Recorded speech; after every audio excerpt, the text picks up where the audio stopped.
জামাইকে একটা রিলস পাঠাইছি, একটা না বেশ অনেকগুলোই রিলস পাঠাইছি মেসেঞ্জারে।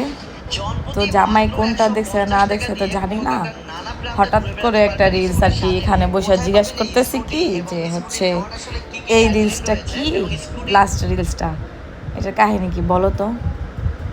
এখন বলতেছে মনে নাই, ভুলে গেছে। এই শোনার পর জামাইয়ের একটা এমন করে একটা থাপ্পড় পাচ্ছি। আচ্ছা ব্যাপার হলো এটা না, মূল কথা হয়েছে জামাই ভুলে গেছে থাপ্পড় গেছে। আমি যে রিলসটা পাঠাইলাম আমি নিজেই ভুলে গেছি রিলসের কাহিনী।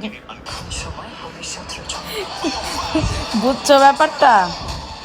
হুম, ব্যাপারটা বুঝছো কি? মানে আমি নিজেই যে রিলসটা তোমাকে পাঠাইছি সেই রিলসের কি কাহিনী সেটা আমি নিজেই ভুলে গেছি। এখন তুমি যে মাইরটা খাইলে এটা কি যৌক্তিক নাকি অযৌক্তিক?